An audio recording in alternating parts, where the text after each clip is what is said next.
এটা সমাধান করে দেন, তা নাহলে আমি লাশ মাটি দিতে দিব না। আমার সবকিছু শেষ করে দিছে, আমার বাপরে আমি দাফন দিতে দিব না কেন? মানুষ মারা গেলে সব শত্রুতার অবসান হয়, পড়ে থাকে শুধু 3.5 হাত মাটির শেষ ঠিকানা। কিন্তু একবার ভাবুন তো, যে বাবা আঙুল ধরে হাঁটতে শিখিয়েছেন, মৃত্যুর পর সেই বাবার নিথর দেহটাই যদি পড়ে থাকে বাড়ির উঠানে, আর ভাই বোনেরা মেতে ওঠে সম্পত্তি ভাগাভাগির জঘন্য লড়াইয়ে।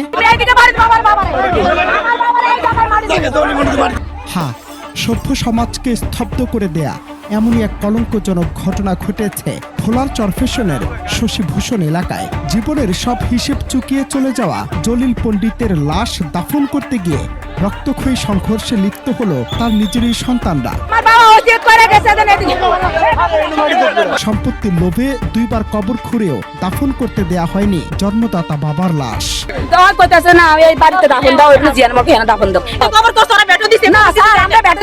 জিজ্ঞাসা করেন, আমরা ব্যাটো দিই, ব্যাটো দিছে, আমরা কবর দিব না, তোমার বাবারে তোমরা তোমাকে বাড়িতে কবর দাও। স্থানীয়রা জানান, মৃত জলিল পণ্ডিত তার জীবনে একে একে 4টি বিয়ে করেছিলেন।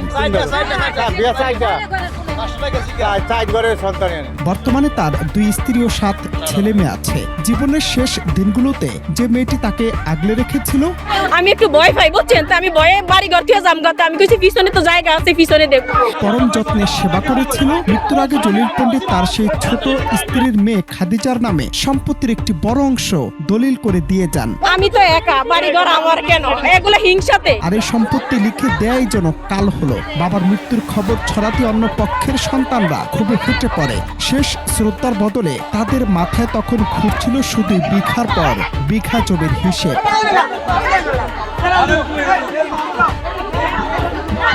দাফনের জন্য প্রথমে পারিবারিক কবরস্থানে কবর খোঁড়া হলে সেখানে সরাসরি এসে বাধা দেয় অন্য সন্তানরা। নিরুপায় হয়ে স্বজনরা তখন বাড়ির উঠানে দ্বিতীয়বার কবর খোঁড়েন। সেখানেও শুরু হয় তুলকালাম কাণ্ড। একদিকে নিথুর ঠান্ডা হয়ে যাওয়া বাবার লাশ খাটিয়ে পড়ে আছে, অন্যদিকে বাবার লাশের সামনেই ভাই বোন অন্য শরিকরা মেতে ওঠে লাঠিসোঁটা নিয়ে মারামারি আর হাতাহাতিতে। ঘন্টার পর ঘন্টা ধরে চলা এই নাটকে উত্তেজনাপূর্ণ পরিস্থিতি দেখে স্তব্ধ হয়ে যান প্রতিবেশীরা।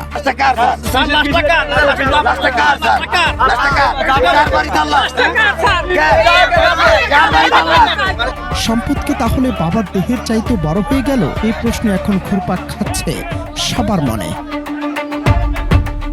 অবশেষে পরিস্থিতি বেগতিক দেখে স্থানীয় গণ্যমান্য ব্যক্তি এলাকাবাসী এগিয়ে আসেন। তাদের হস্তক্ষেপে ও তোপের মুখে কোনো রকমে সংক্ষিপ্ত জানাজা শেষ করে তড়িঘড়ি করে দাফন করা হয় জলিল পণ্ডিতকে।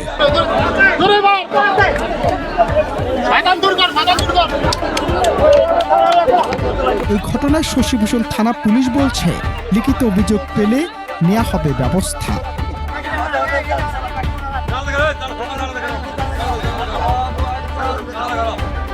অনন্ত হাসান মাসুদ, বাংলা টিভি।